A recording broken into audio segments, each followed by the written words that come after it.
നമ്മുടെ ഇഞ്ചി ഇപ്രാവശ്യം നല്ല അടിപൊളിയായിട്ട് വളർന്നിട്ടുണ്ട്. അതിൻ്റെ പിന്നിലുള്ള രഹസ്യം എന്താണെന്നൊന്ന് പറയാവോ? നമ്മുടെ ഇഞ്ചിക്ക് നമ്മൾ ചെയ്തു കൊടുത്തതെന്ന് പറഞ്ഞാൽ ഇപ്പം നമ്മൾ നമ്മുടെ ഫാമിൽ മൊത്തമായിട്ട് യൂസ് ചെയ്തുകൊണ്ടിരിക്കുന്ന ഓർഗാനിക് ആയിട്ടുള്ള വളങ്ങൾ മാത്രമാണ് യൂസ് ചെയ്യണത്. അപ്പോൾ ഈ കഴിഞ്ഞ തവണയൊക്കെ നമ്മൾ കൊടുത്തുകൊണ്ടിരുന്നു എന്ന് പറഞ്ഞാൽ ചാണകം ഇട്ട് കൊടുക്കും, പിന്നെ ആട്ടുംകാട്ടം അങ്ങനെയുള്ളത് എന്തെങ്കിലുമൊക്കെ ഇട്ട് കൊടുക്കണം.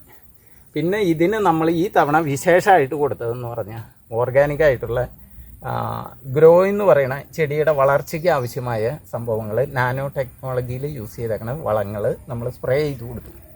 അത് 2 പ്രാവശ്യം നമ്മൾ സ്പ്രേ ചെയ്ത് കൊടുത്തു. ഇത് ചെയ്തപ്പോൾ ഈ ചെടിയുടെ വളർച്ച കണ്ട, അതുപോലെ ഇതിൻ്റെ കട കണ്ട, ഇതിൻ്റെ ഒരു കടയാണത്. നമ്മൾ ഇത്രയുള്ളൊരു കഷ്ണം ഇട്ടിരിക്കുന്ന സംഭവമാണ്. ഇതുപോലെ ഇഞ്ചി നമ്മൾ എല്ലാ വീട്ടിലും വളരെ യൂസുള്ള ഒരു സാധനമാണ്. കാരണം നമ്മൾ കടകളിൽ നിന്ന് മേടിക്കുമ്പോൾ നമുക്ക് കിട്ടുന്നത് നാടൻ ഇഞ്ചി അല്ല ഭൂരിഭാഗം. ഈ കൊല്ലമൊക്കെ ഇഞ്ചിക്ക് ഭയങ്കര റേറ്റുമാണ്. നമുക്ക് കിട്ടുന്നത് ഈ വരവ് ഇഞ്ചിയാണ്. അത് വലിയ കണക്കും കാര്യങ്ങളും. അതിലും നല്ലത് ശരിക്കും നമ്മളുടെ വീട്ടിൽ ചെടിച്ചട്ടിയിലായാലും വേണമെങ്കിൽ നടാം. അങ്ങനെ സ്ഥലമില്ലാത്തവർക്ക് ചെടിച്ചട്ടിയിലും നല്ലത് ഈ ചാക്കുകളില്ലേ, ചാക്കിൽ മണ്ണ് നിറച്ചിട്ട് കണ്ടു കഴിഞ്ഞാൽ നിറച്ചുണ്ടായി കിട്ടും. അപ്പോൾ അതിന് നമ്മൾ ഫസ്റ്റ് മണ്ണിനെ ഒന്ന് കറക്റ്റ് ചെയ്യുക. പിന്നെ നമ്മൾ ഇതുപോലെയുള്ള ചാണകപ്പൊടി, ആട്ടുംകാട്ടം ഇങ്ങനെയുള്ള സാധനങ്ങൾ ഇട്ട് കൊടുക്കുക. പിന്നെ ഒരു സ്പ്രേയും കൂടിയാണ് ഞങ്ങൾ ഇതിന് വിശേഷമായിട്ട് കൊടുത്തിരിക്കുന്നത്.